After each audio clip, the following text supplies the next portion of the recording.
Today's episode was by far my favorite. I say today, but you know what I mean.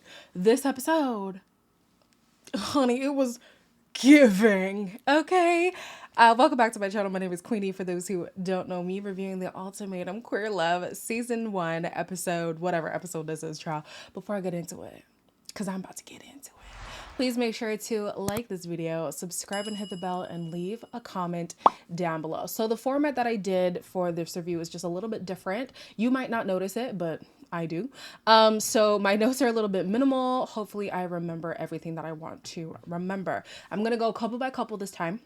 And we're going to start with, let's start with Aussie and Sam. So Aussie is leaning into Aussie's more masculine parts. More masculine aspects of themselves. Yeah. And essentially Aussie is saying, yeah, all that domestic feminine stuff, don't want it. I think you're on a really good track for being house husband. Cook and do dishes. I think a house husband should probably do more than that. Tip for me to feel masculine, which I do on the inside, I have to be the breadwinner. I would rather just hire somebody and neither of us be the house person. This makes a hell of a lot more sense why it was so hard for Aussie to make good on the promises that were made before the trial marriage with Mildred, because Aussie was like, yeah, cleaning, cooking, oh yeah, that's my wheelhouse. I'm in there like swimwear. Where were you? Nowhere to be found. And now Aussie's back with Sam and is like, yeah, you know what? The domestic stuff for the birds, and I ain't a bird. So, yeah, no, it is interesting. It is also interesting to me how, I had said previously that maybe the Peter Pan syndrome is stemmed from Aussie not fully realizing what identity they want to have. Like, am I masculine? Am I feminine? I think Aussie said they feel more masculine on the inside. But yeah. And then Sam refers to Aussie as like a house husband. So I think that's the role, if we were to put roles, that Aussie would like to settle into. But yeah, speaking of roles, Aussie was raised with traditional values. So like the woman has a woman's place, if we're being regressive, and a man has a man's place. And so Aussie would like to be in the man's place if they were to do these traditional things. And then Sam was just like, child, I ain't doing the domestic stuff either. We're going to get somebody to help because that ain't for me. Speaking of where Sam does not want to be or does not want to do, this limbo. Sam said by the end of this experiment, if we are leaving together, it is as an engaged couple. Do we still go home with each other? Because obviously Engaged and not just going home. Right. Big time. I missed that part. My ex before was not out, and so it was like it's very hard. Would you actually leave my sister? If Aussie's not in a position to get engaged, that is what happens. I love that they really had that candid conversation of like, I understand that your reality is completely different from my reality. I was raised with a different family than you, and I was accepted, whereas you were ostracized. However, at the end of the day, I want to live authentically with my partner. And so if we cannot do that together, then I'm gonna have to go somewhere where I can do that. And I respect Sam for really standing up for herself more and more and more. And she reiterates again, at the end of this process, if we're leaving together, it's engaged. Either we're engaged or I'm single. Come on, Sam. On to Lexi and Rey. You know, I don't know if I've just, never really been in love before, but listening to these two women talk about, I would carry the world on my back for you, and I'd slit my throat if you needed my larynx, and my heart beats only for you. It was giving very much Shondaland. Lexi is obviously feeling these very intense emotions, right? And then near the end of the episode, all the couples meet up, and it's the first time that everybody's back in the same room. And so Lexi was really watching how Rey was interacting with Vanessa, which wasn't much. However, it was still enough to piss her off. How was it seeing Vanessa? She asked me at one point, are you like avoiding me? And I'm like, I don't know, maybe, I don't know. As soon as like she walked up and like we like touched for a second. I don't want that. This was such a simple way for you to choose me. She still clearly has power in this relationship. It sucks, but... Oh my God. She's fucking with our life, and I don't like it.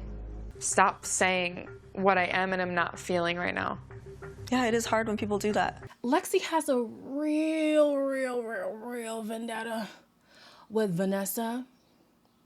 And I think that that should be a separate conversation when you're talking to Rey.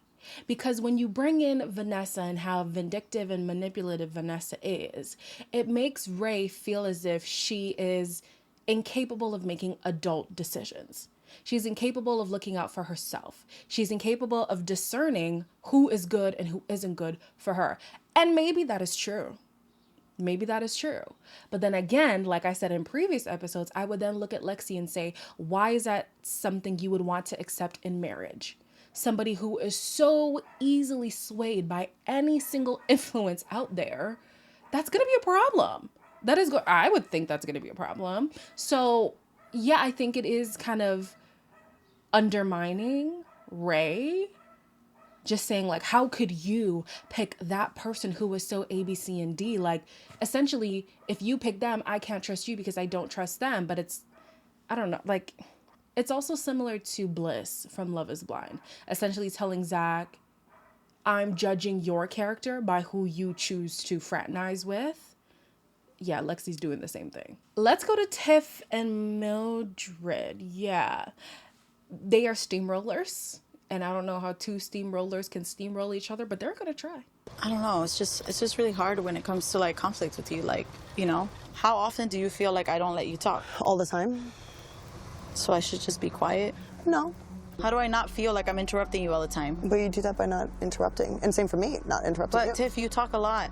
I'm a Latina, and when you're with Latinos, like, everybody speaks over everybody. Mm-hmm. You can stop being an asshole, but I can't stop being a Latina. Being respectful has no race, Mildred.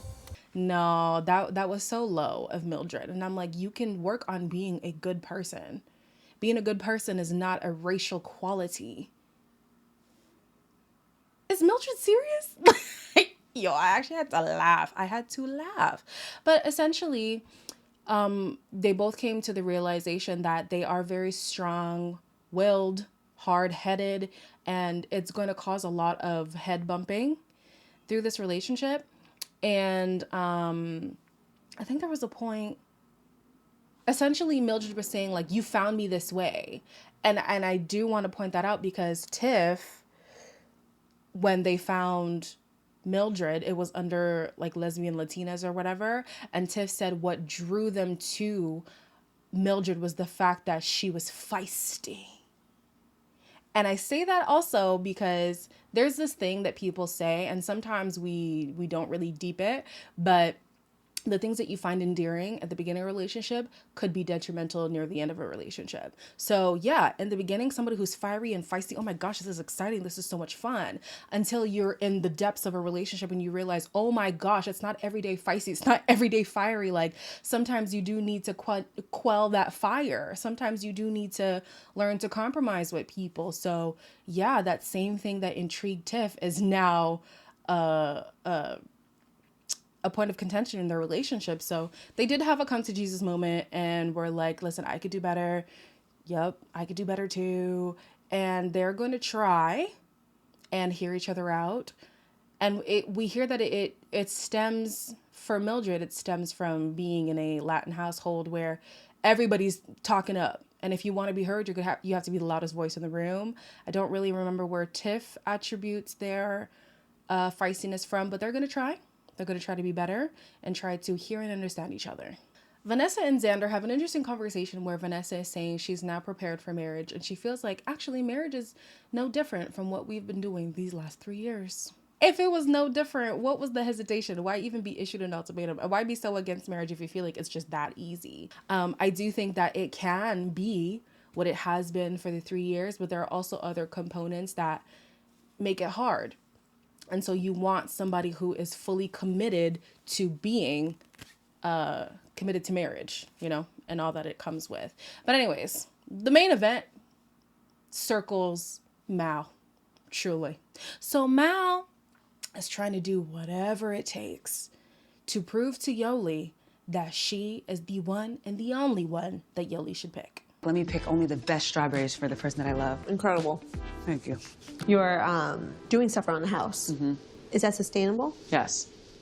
I like it being like cleaned up, or like you teaching me how the bed needs to be made instead of just throwing it over.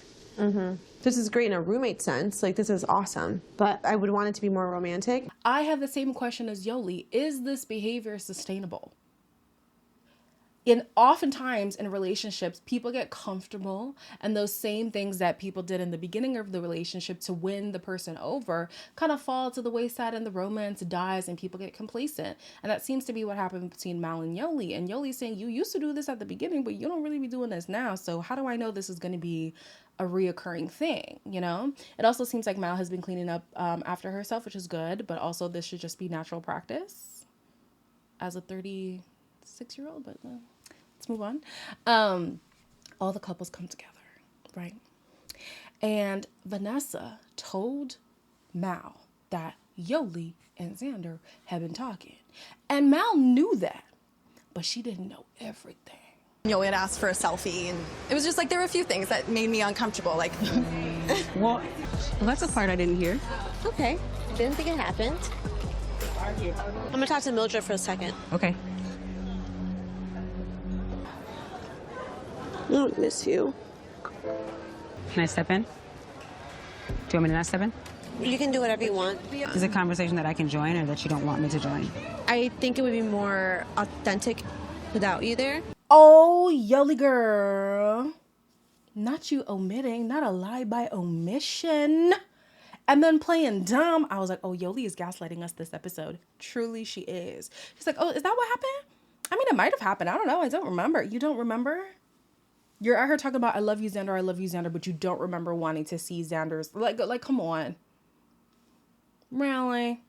So throughout the episode, you can see Yoli is really grappling with, do I want to be with Mal? Do I want to be with Xander? And I would think she wants to be with Xander mainly because she's almost pushing Mal away and takes every opportunity she can to speak to Xander, whether it's in front of people or not in front of people. Like, there's this undeniable draw to each other. So I just want maybe 5-10 minutes, if that's okay. It's not long.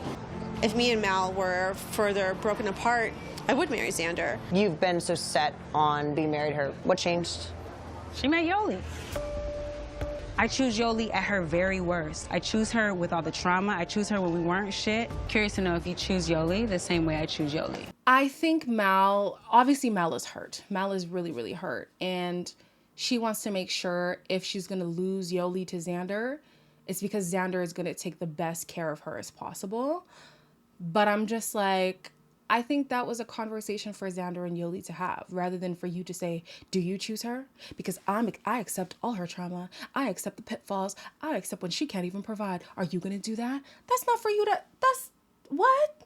That's not for you. That is not for you. I don't think that's for you, honestly. So then after, it's Mal and Yoli back at their apartment, and essentially Xander is saying, you're sold on her. And Yoli's like, what are you talking about? Where did you get that information from? Do you think I'm sure of Xander? Yes. What do you think I'm sure of? You've been sure enough to let me know that you're unsure of us. Is Xander your hell yes? I can't say that, but I will say that it doesn't seem as cloudy. But I'm asking you to not just, give up. I'm not trying to give up. Do you want niggas to die for you? You want to see both of us fight for you and bleed so you can see, who actually died for me and who didn't? I'm going to pick that person. Is that what you want? No. We have eyes, you know? It's one thing for you to have had something separate to what Mal can see and then be making assumptions. But it's another thing for Mal to literally watch you two connect with each other in a way that she hasn't seen you connect with anybody. And then be conflicted. 1000% there is something there. I'm not even gonna lie to you guys. It was a heated moment. It was a very emotional moment. I'm so sorry that Mal had to go through this. But then also, Mal, I just feel like you should be with somebody else if you feel like your partner can just easily distribute their feelings to any and everybody. But when the AAVE came out of Mal, I said, oh yeah. I said, oh yeah. You want niggas to die for you? I said, ah. To people who don't get it, it's probably not a big deal. But I was like, okay. Mal said, let's be for real. I'm not playing nice anymore. I'm not playing nice anymore. And I'm sorry. It was unfortunate for her, but it was great entertainment for moi. Okay. Oh, but yeah, I'm with her. Make a decision. And when you make that decision, stand 10 toes down. Because once you choose me, I don't want you going back over there. And once you choose her, I don't want you coming back over here.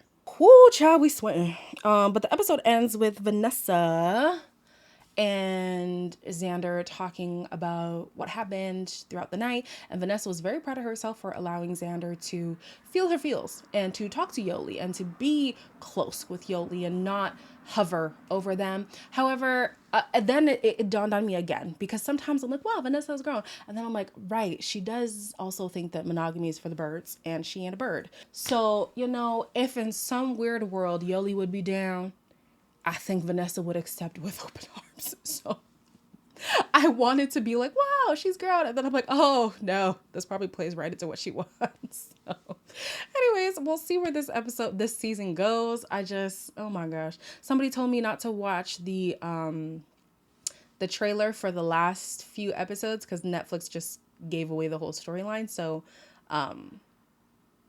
yeah, I'm very curious to see. I mean, maybe I will watch it now because I need to know what happened. Like, I need to know. This season is so interesting. Anyways, you guys let me know your thoughts down below. Tune in for the watch party tonight if you're watching this on Friday, June 2nd. Like, comment, share, and subscribe, and I'll see you guys in the next one.